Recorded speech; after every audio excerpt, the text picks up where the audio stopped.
What's up YouTube?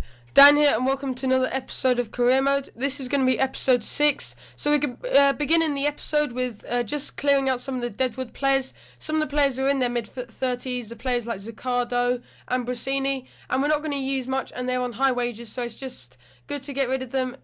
Even for about 2 million, that'll be good enough. That makes our wage budget a lot higher because older players are normally on high wages. So our first game of the episode is game up against Palermo. We are currently sitting in 6th, just behind Inter Milan, 1 point behind Inter Milan. And it's really important that we carry on winning our games and we don't fall behind. So El Shaarawy scores the first goal of the game, near post OP in the 8th minute. And I think that's his 10th goal of the season. He's doing really well at the moment. And I think he's reached an 83 rated player, so that's fantastic. And his potential is around 89 to 90. So really don't want to sell him in the next couple of years. He's one of the main reasons I wanted to do a Milan career mode. So Balotelli adds to our lead in the 11th minute, and that just started the amazing start we had at the start of the game. And that was a really nice finesse shot. And near post OP shots are just so overpowered. And they've actually nerfed finesse shots. What do you feel about that? And in FIFA 14, they definitely have to nerf near post OP because it's just ridiculous. It's like the goalkeepers can't cover the whole goal. And as soon as you get into the box, there's just no way of missing. Definitely on normal team because normal team is a lot more arcadey kind of style. So into the 33rd minute now, El Shaarawy gets another goal here, finessing it under the goalkeeper, I think it was.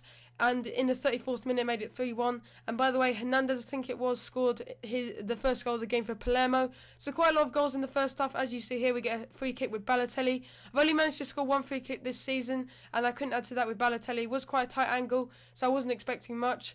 So we get a penalty here.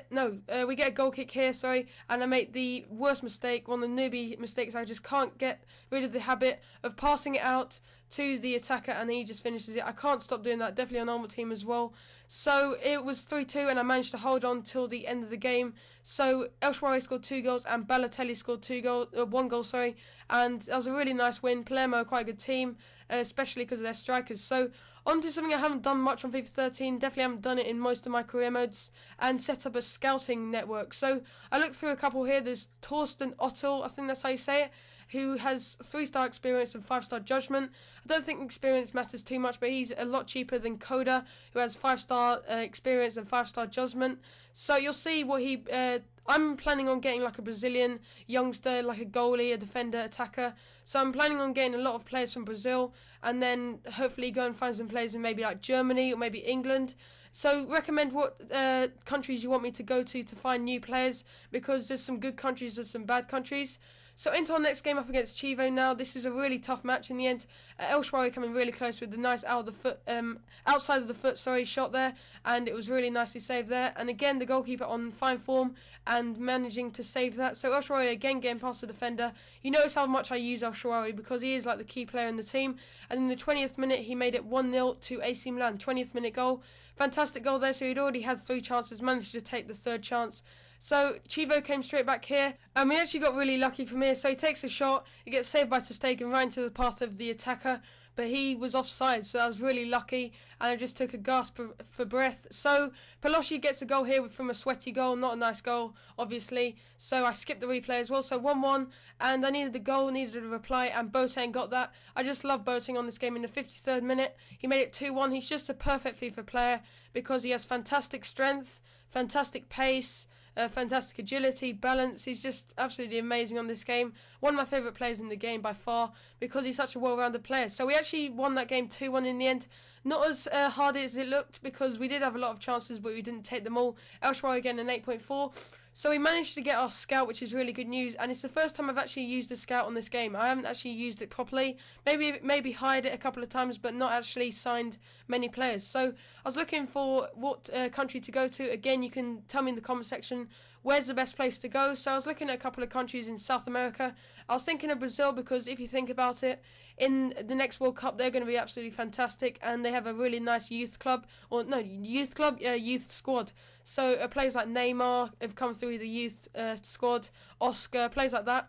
So into a Copa Nacional game, and it's against Varese, And I sim this. I don't like to play the Copa Nacional unless we get to the semi-finals maybe, and we start playing the harder teams, because I'm not really bothered about this, and it's wasting 20 minutes of time because I'm easily going to win this anyway. So Pizzini getting 2 goals, and then Nocerino getting a goal to make it 3-0 at half-time. So as you can see here, we're absolutely smashing them. So there was no point in playing. So if I get to the semi-finals, I will start playing it, because then it'll get interesting, and it'll be really good if we can get a cup this season, because I don't think we're going to win the league, because Juventus have kind of run away with it. So into a game up against Napoli now. So there's no Insigne, which is probably their second threat, main threat, obviously behind Cavani. I know Hamsik is also quite good, but I'll get into that in a minute. So Juventus, as you see there, on 32 points. Then Lazio, Udinese, Napoli, Inter. Then we're in 6th, still AC Milan. And we've actually lost a couple of games already, so we can't lose many more games or we'll fall behind. So Oshimori, look at this run. So he's pacing everyone. I know Napoli are quite a quick team, but look at this. And then he gets into the box, just runs past the defender, and then a really nice calm finish in the 7th minute to make it 1-0. So we have to win this game to get near Napoli, because we are a couple of points behind Napoli. So this will be a really nice win. So Kaleo, I think that's how you say it, correct me if I'm wrong, but he scored the reply goal, so he restored the draw there. So El Shaarawy again trying to get past the defender here, and again the referee goes blind, and it's another penalty. So I did talk about this in the last episode.